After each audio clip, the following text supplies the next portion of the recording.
Good morning, students. Again, we are back to our course Electrical Circuit Analysis EE301, and we will be studying today Laplace transform. It is under Module 3, and this is our first lecture in Module 3. Now, Laplace transform. That means, till now we have studied in time domain analysis. Everything was continuous or it may be under discrete form. So we have to solve the time domain functions. So for solving the time domain functions, so it is a tedious job. There is some integral differential equations. We have to solve those differential equations by classical method. Now, solving the differential equations by classical method is a rather cumbersome and a tedious job. Now, why it is a cumbersome and tedious job to solve the differential equations? We know, though it is somewhat easier to solve first order differential equations, but higher order differential equations, second order or third order differential equations, it is a little bit difficult task.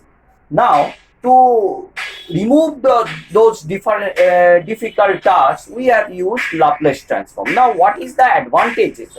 Why the Laplace transform is useful to solve the integral differential equations?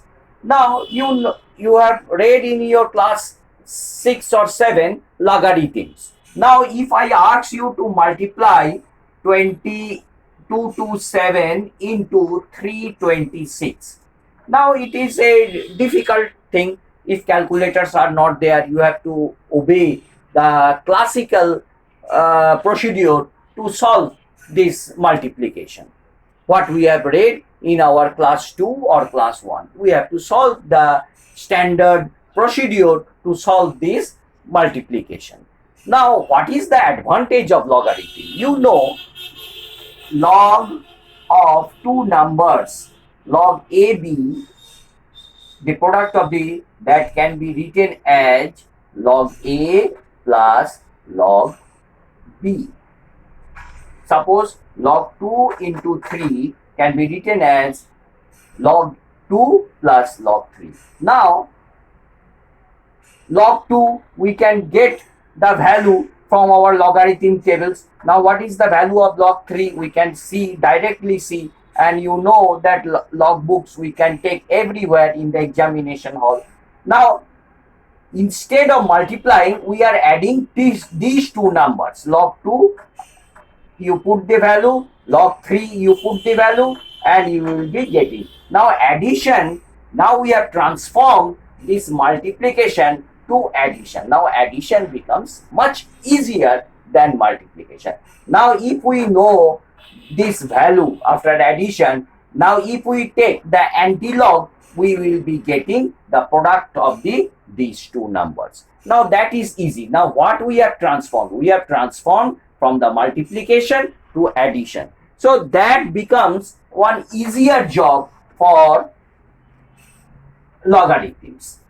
Now, when a very big multiplication, a 4-digit or 5-digit multiplication comes, we have to use logarithms. What is the advantage of logarithms? Simply, the multiplication is converted into the addition. Now, what is the advantage of Laplace transforms? The same thing, that the classical procedure of solving the differential and integral differential equations by Laplace transforms, it transforms the integral differential equations, and differential equations are transformed into simultaneous equations, linear algebraic equations. So, integral differential equations are transformed into simultaneous equations. Now, to solve the simultaneous equations, it is rather very easy to solve, and we can get the transform function. And if we know the same thing as that in the tabular form, what is the transform function of all the standard functions, and we can get the inverse Laplace transform. That means from the we have to convert from the time domain to the frequency domain. Now everything is in the time domain. We are calculating each and every function. We are calculating each and every function in the time domain. Now we convert it into frequency domain. We convert it into frequency domain. That frequency domain is denoted in Laplace transform as S, and S is equal to sigma plus j omega. This is the real part, this is the imaginary part. Now this is the transform, that is the frequency, and if we take the real part as 0, so S becomes j omega. So that thing we are using throughout in the conception of Laplace transform, that we are using S equals to j omega. So from the time domain to the frequency domain, we are converting, we are transforming from the time domain to the frequency domain. What is the advantage? From the classical integral differential equations, it has been transformed into standard simultaneous equations. Now we can solve the standard simultaneous equations. We can get the value of the voltage or the current in the Laplace form, and we can get the reverse in the time domain by the inverse Laplace transform. So just like logarithm to multiplication to logarithm tables, and from the logarithms we do the anti-logarithm and get the real multiplications. In the same way, from the time domain to the Laplace domain, and if we get the Laplace transform, we convert it into again into time domain by the inverse Laplace transform procedure. So this is the main conception for doing the Laplace transform. Now in the time domain function,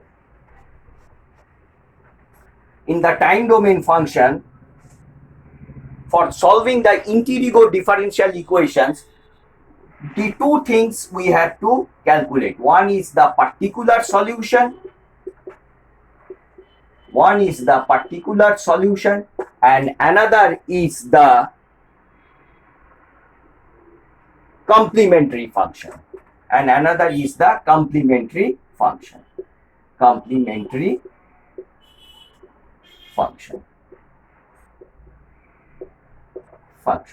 So what does this mean? For solving the integral differential equations, while integration is there and d by dt is also there, both the terms are present.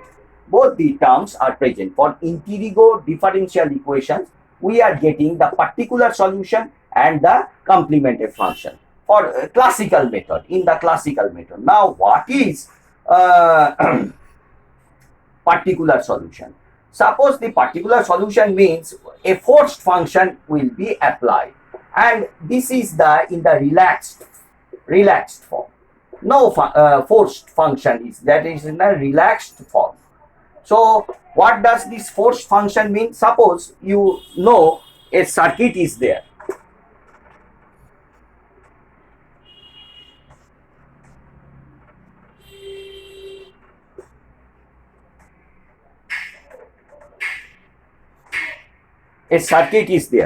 Suppose a R and L circuit is there, and we are applying some AC voltage.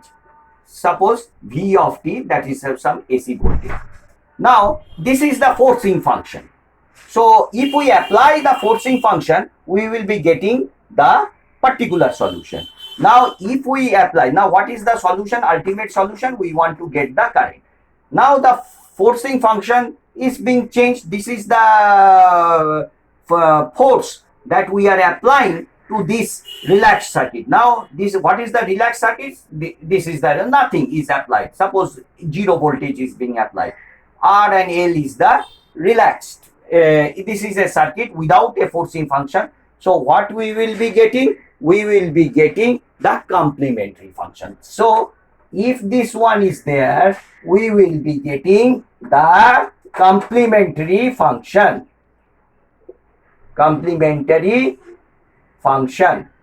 And here we will be getting the forced function.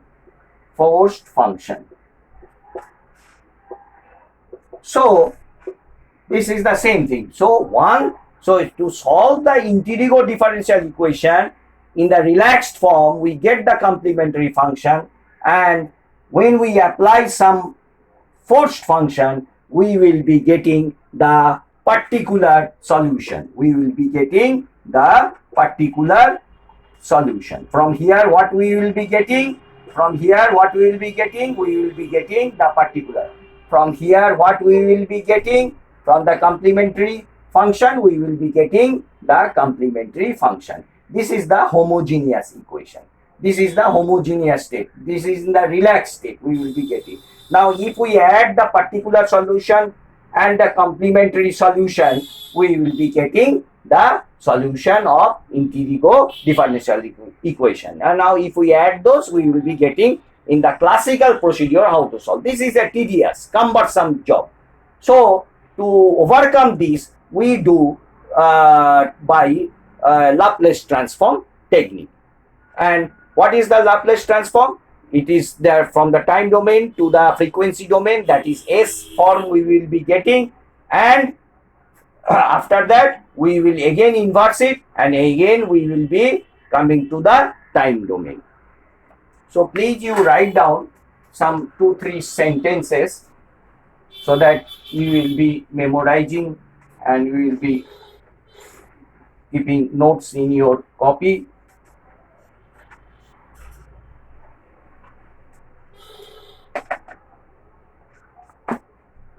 Write down. The solution are obtained directly in the time domain, since in the process of solving equations we deal with functions of time at every step. In fact, the classical method of solving differential equations is very laborious and cumbersome. It consists of 3 parts. Number 1, finding the particular solution associated with the forcing function.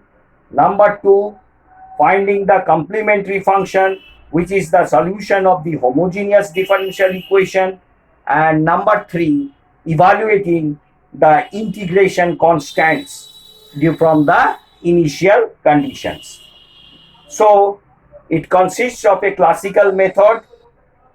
So the Laplace transform method for network analysis is 1-step systematic formulation which yields complete information about the transient and sustained solutions, and its advantages are: number 1, it is systematic and hence the solution proceeds in a routine manner.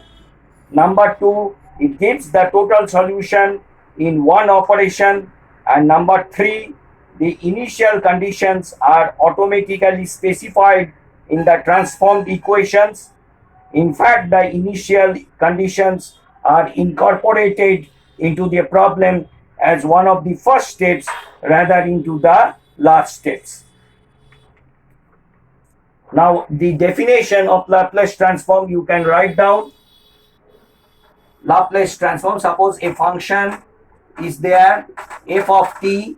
F of t is a function in the time domain. So if we take the Laplace transform, it will be denoted with the capital F. What is the Laplace transform of f of t? It is denoted by f of s, capital F of s.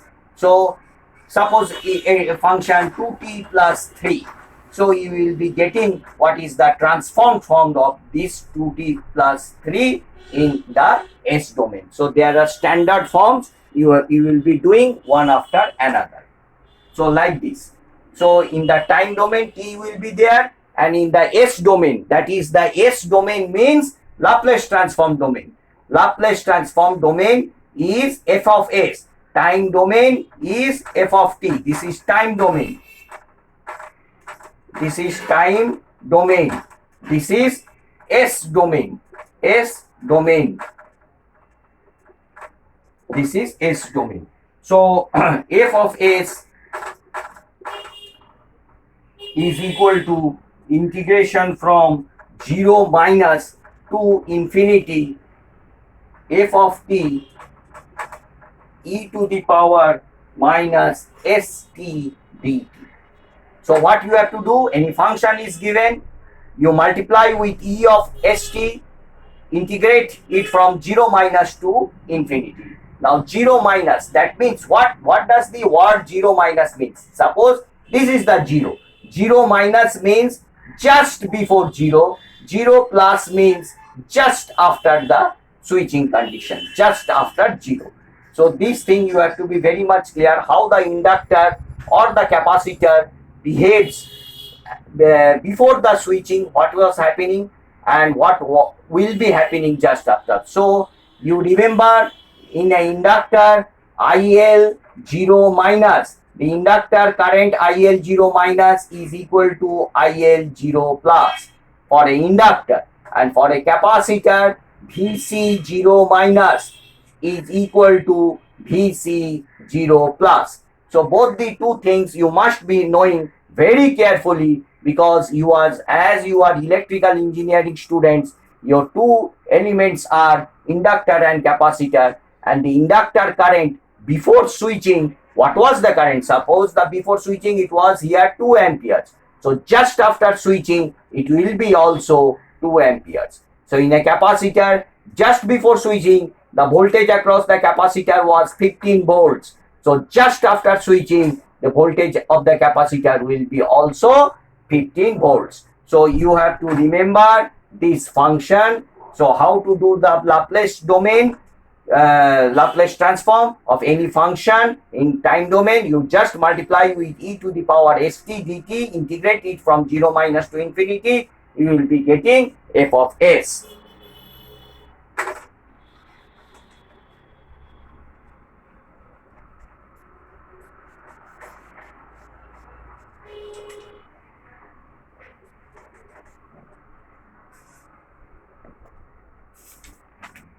Now suppose a function is there vt, vt is equal to v0, and it is equal to 0 for t greater than or equal to 0 and for t less than 0.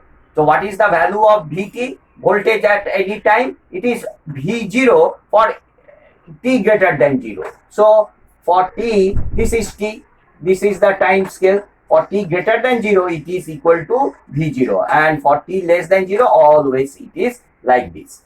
So you have understood, this is the voltage function v of t, v of t. So what is v of g? So from t at 0 and greater than 0 it is v0. So always, and here you are seeing. So how to get the Laplace transform? So v of s is equal to integration from 0 minus to infinity v0 e to the power minus st dt, that becomes equal to v0 e to the power minus st by minus s from 0 to infinity is equal to v0 by s. So finally what you have got, if the function is vt is v0, what is the Laplace transform of vt? This is the Laplace transform of vt, that is vs, and what is the value? Value is v0 by s. Suppose a vt is equal to, suppose vt is equal to 5. Now what is the Laplace transform of vt? Vs. So it will be 5 by s. So remember this. So any function, a constant, any constant function, so it is something by s. So similarly, if it is ut, instead of vt, v0, if I have written vt equals to ut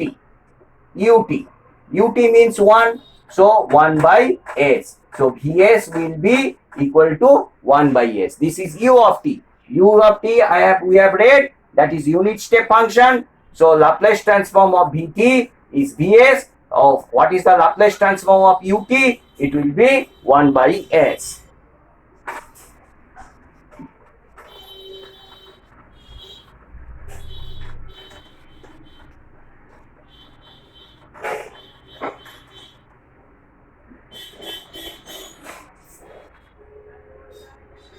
Similarly, let us do some numerical. So e to the power j omega t. So the function is, what is f of t? F of t is equal to e to the power minus j omega t. Now what is the Laplace transform of this f of t? Laplace transform of f of t is, we have told that it is f of s, and f of s, what we have to do? We have to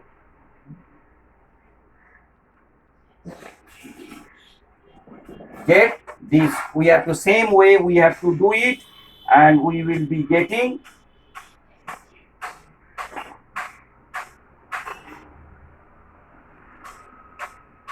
one minus s by j omega. If f of t is equal to e to the power j omega t, so Laplace transform of f of t is equal to 1 minus 1 divided by s minus j omega. Similarly,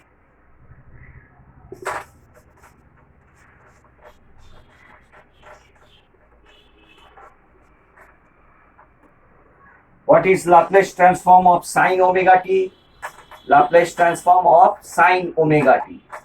Laplace transform of sine omega t can be written as Laplace transform of 1 by 2j sine omega t can be written as like this in the exponential form, e to the power j omega t minus e to the power minus j omega t. So this can be written as 1 by 2j is common. Now you can do what is the Laplace transform of e to the power j omega t. Just now we have calculated 1 by s minus j omega. This minus is there, 1 by e to the power s plus j omega. So after simplification we get omega by s square plus omega square. So what is the Laplace transform of a sine omega t? Omega by s square plus omega square. So what we have done, we have broken the trigonometric function into the exponential function. You have to know this formula. Sine omega t can be written as 1 by 2j e to the power j omega t minus of e to the power minus j omega t. So 1 by 2j is we have taken outside, and what is the Laplace transform of e to the power j omega t? 1 by s. So you see, here it is plus, here it should be minus. Here it is minus, here it becomes plus. So this thing you have to remember. So this one, this minus e to the power this one. So finally, after solving, we will be getting this answer. So you have to remember this. Similarly, you have to remember what is the Laplace transform of cos omega t.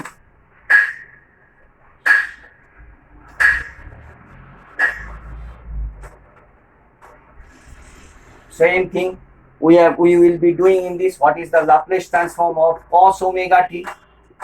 So it is s by s square plus omega square. So remember, so sine here it was omega, and here it becomes s. So likewise, you will be breaking cos omega t. Now what is cos omega t? Cos omega t becomes half of e to the power j omega t plus e to the power minus j omega t. So similarly you can do, and what is the Laplace transform of this? What is the Laplace transform of that? We have given. You add those things and you will be getting. So students, you have to remember this. If it is sine, here it will be omega. If it is cos, here it will be s. So standard sum formulas are there. You have to remember this, and you have to apply in all the things in electrical circuit analysis. So students, up till here it is till now. We will be continuing Laplace transform by some electrical circuits in our next lecture. So thank you. Go through this course very much. Thank you.